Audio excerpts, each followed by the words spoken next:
premier cas du virus du corona en Chine, dans la province de Wuhan, le monde entier ignorait qu'il serait autant secoué par cette nouvelle découverte. Malgré toutes les dispositions prises par l'État chinois, le virus sort de la Chine et sévit dans presque tous les pays du monde. Aucun continent n'est épargné, c'est la frayeur généralisée. L'OMS déclare le 11 mars 2020 que nous sommes officiellement en pandémie de Covid-19 ou maladie à coronavirus. Les scientifiques et tous les experts de la santé sont mis à rude épreuve par cette nouvelle pandémie d'une capacité de propagation incroyable. Aucun remède, aucun vaccin. Chaque pays décide alors d'observer ses propres mesures pour la sécurité sanitaire de sa population. Fermeture des frontières, confinement et mise en quarantaine totale des populations sont les méthodes appliquées dans la majeure partie des territoires où des cas d'infection sont découverts. Dans la foulée, le scientifique français de renom Didier Raoult découvre que la chloroquine est un remède efficace car, en association avec d'autres médicaments dans un protocole bien défini, il anéantit l'effet du virus et le malade en guérit quelques jours après. Ce remède qui donne espoir au monde entier en général et à l'Afrique en particulier, car disponible partout et à moindre coût, et qui devrait être vulgarisé, est au contraire combattu par des officiels de son pays et de l'OMS. Le professeur Raoult lui-même n'échappe pas aux critiques acerbes et menaces. L'Afrique ne reste toutefois pas inerte et met en mission ses scientifiques à travers les instituts de recherche pour apporter la riposte au virus ravageur, le coronavirus. D'abord, le 26 mars 2020, le ministre burkinabé de la Recherche scientifique annonce, lors d'une conférence de presse, un essai clinique de l'apivirine, un antirétroviral créé par le Béninois Valentin Agone et qui avait déjà guéri 19 personnes qui l'ont utilisé avant la dite conférence de presse. Ce remède prometteur est donc conjointement testé par le Burkina Faso et le Bénin.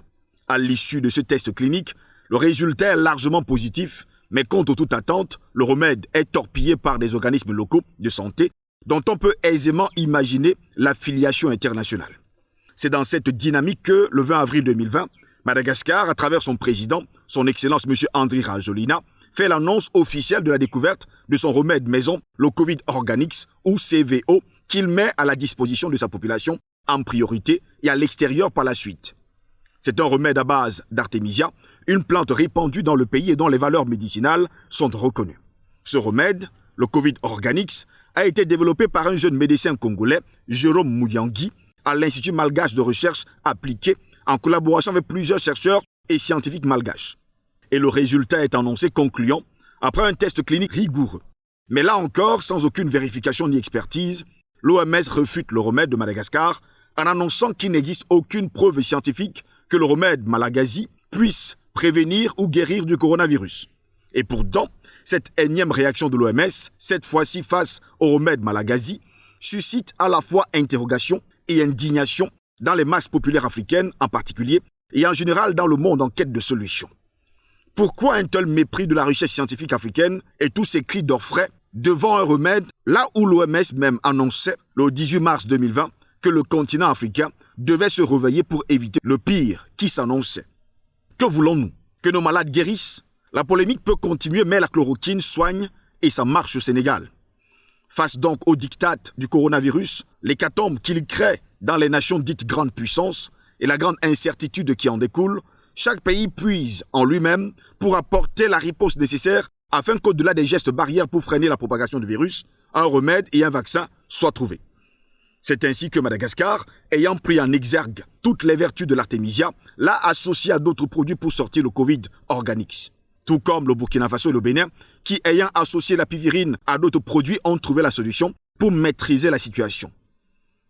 Pourquoi donc l'OMS, dont la priorité devrait être le bien-être de tous, met-elle en doute et ses vertus à balayer du revers de la main les efforts des officiels de nos États, premiers représentants et défenseurs des peuples, qui sont du reste leurs interlocuteurs directs? Pourquoi tente-t-elle de donner au monde l'impression que nous, Africains, ne sommes pas capables de gérer une telle situation? Cette sortie teintée de dédain devrait donner matière à réflexion sur les motivations réelles de l'Organisation mondiale de la santé, par ailleurs accusée par les États-Unis d'avoir dissimulé des informations capitales sur le virus.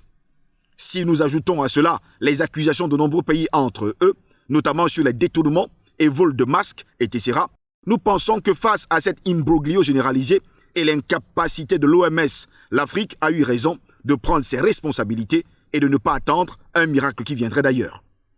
Au regard de ce qui précède, Le réseau des communicateurs panafricains, mouvement panafricaniste de communicateurs pour l'éveil des consciences et la souveraineté de l'Afrique, félicite vivement le président malgache Andry Rajoelina pour ses efforts dans la quête d'une solution africaine au Covid-19, l'encourage pour la promotion et le partage du remède avec ses pairs du continent, loue son courage et lui apporte son soutien face à l'hostilité sous toutes ses formes, félicite l'Institut malgache de recherche appliquée et encourage les autres instituts de recherche des États africains à davantage de travail et d'efficacité pour mettre à jour le plus rapidement possible d'autres remèdes contre cette pandémie.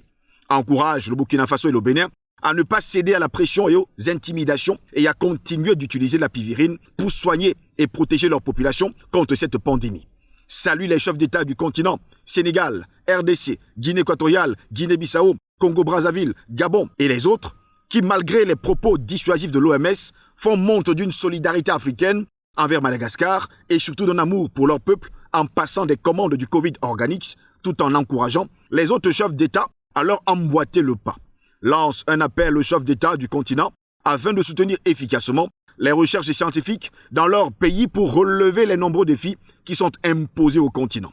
Invite tous les panafricains à promouvoir les résultats des instituts de recherche scientifique africains car un nouvel ordre mondial s'annonce et cela doit se faire avec l'Afrique à la bonne place. Pour finir, le réseau Panacom est convaincu que notre continent, l'Afrique, prendra toute la place qu'il mérite dans le monde de la recherche scientifique. Oui, plus rien ne sera comme avant.